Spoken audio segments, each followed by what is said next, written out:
O investidor inteligente não é aquele com maior QI. Todo mundo sabe, ou pelo menos deveria saber, que Isaac Newton foi uma das maiores mentes que já pisou por terra.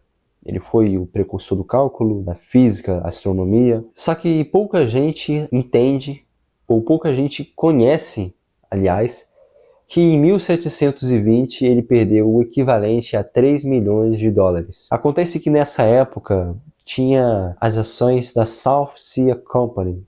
Era uma das ações mais quentes da Inglaterra, a qual Newton era sócio delas. Ele investiu inicialmente 3 mil libras e teve um lucro de 100%, resgatando o dinheiro. E nessa que ele resgatou o dinheiro, as ações começaram a subir.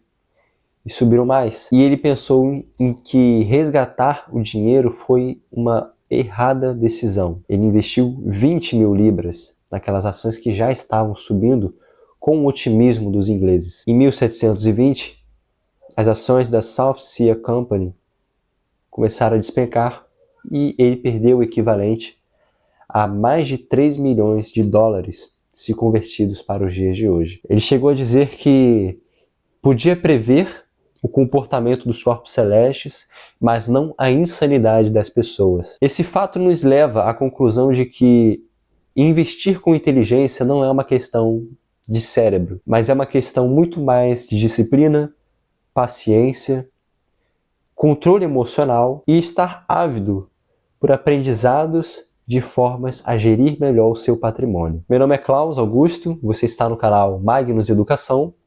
Seja bem-vindo. Essa perda financeira que Isaac Newton teve foi por não compreender ou por não saber princípios básicos que Graham fala em seu livro. Vamos começar que a construção de riqueza ela é no longo prazo e que o mercado é como um pêndulo. O movimento do mercado é como um pêndulo. Ora as ações estão lá em cima, ora as ações estão lá embaixo. E o investidor inteligente, ele compreende que muitas pessoas que estão no mercado não são investidores, não desejam ser sócios de uma companhia, são especuladores. A maioria das pessoas que estão no mercado acionário são especuladores. São pessoas que se movimentam pelo preço de gráfico, pelo otimismo de um resultado de uma empresa, só que isso não gera riqueza no longo prazo. O que gera riqueza no longo prazo é você investir em empresas que tenham margem de segurança. Mas o que é essa margem de segurança que Graham fala em seu livro? Margem de segurança é você limitar-se a empresas cujo valor das suas ações esteja levemente acima do seu valor patrimonial, ou seja, do seu valor dos ativos tangíveis. Porque isso faz com que você não dependa do humor dos investidores, você não dependa do humor do mercado, mas sim do que de fato aquele negócio oferece. Hoje em dia todo mundo quer especular, ver um gráfico subindo e quer investir mais naquilo. Aquela FOMO, Fear of Missing Out. Quando o preço da ação cai, o que as pessoas fazem? Começam a vender. E isso não é de hoje, isso já é de anos.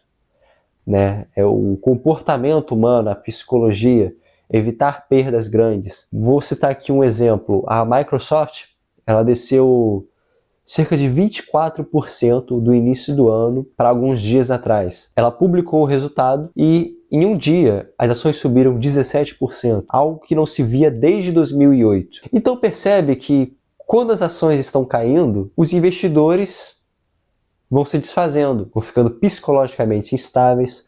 Só que quando as ações caem, é o momento de você entrar e você acumular posições. O investidor inteligente, ele compra dos pessimistas e vende para os otimistas.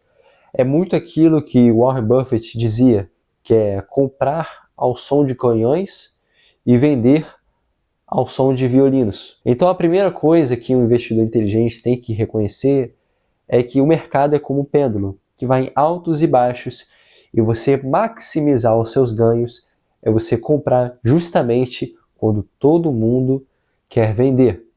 A não ser que aquela empresa tenha tomado outros rumos e o seu valor intrínseco esteja diferente do que aquele negócio pode proporcionar nos próximos anos. Dessa forma, chegamos à conclusão de que um verdadeiro investidor, ele não tem que se guiar pelo humor do mercado, mas sim por fundamentos sólidos das empresas e reconhecer que preço é diferente de valor. Pode ser que o preço de uma companhia esteja muito alto, sobrevalorizada, mas o que ela entrega não justifica aquele preço. Também pode acontecer o contrário, que o preço de uma companhia esteja muito abaixo do que deveria ser, ou seja, a empresa está descontada. E o Graham, ele diz que devemos ter uma margem de segurança para que aquele investimento justifique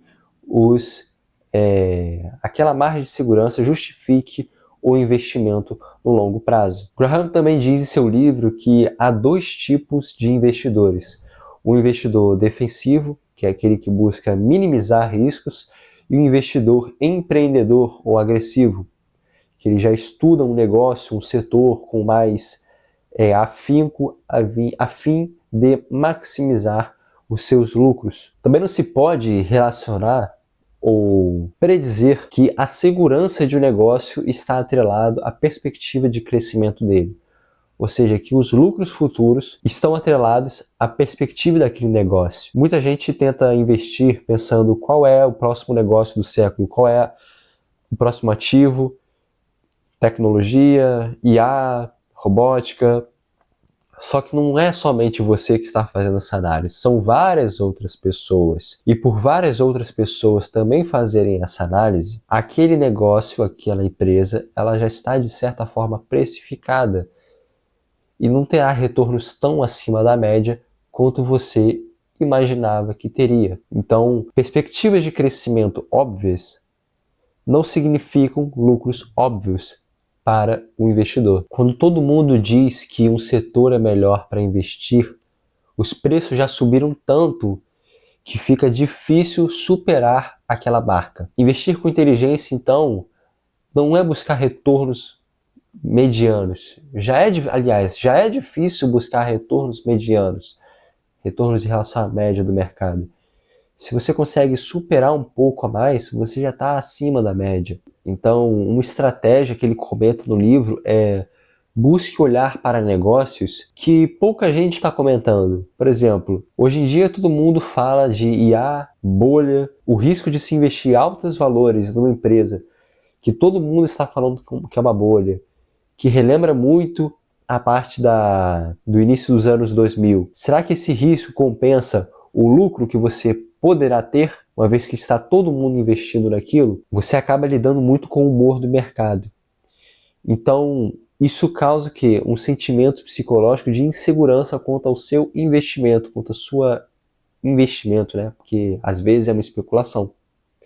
As ações da Microsoft caíram cerca de 24% do início do ano até alguns dias atrás. E ontem, hoje eu estou gravando esse vídeo no dia 31 de julho. Ontem as ações subiram 16%, algo que não se via desde 2008. Entretanto, enquanto todo mundo está falando de IA, de tecnologia, vamos ver as ações de Coca-Cola, por exemplo. A Coca-Cola subiu muito do início do ano de 2025 para cá. A Johnson & Johnson subiu, se não me engano, cerca de 30%. Claro, isso aqui não é uma recomendação de investimento na Coca-Cola, na Johnson & Johnson, mas o que eu quero que você compreenda é que, às vezes, enquanto toda a Wall Street, a Faria Lima, está fazendo recomendações e todo mundo está indo naquelas recomendações, talvez o melhor investimento mesmo seja o que está fora de Wall Street e Faria Lima. Claro que, inevitavelmente, num processo de investimento, haverá perdas durante o caminho. Mas a pergunta a ser feita é: você quer minimizar ou maximizar as suas perdas?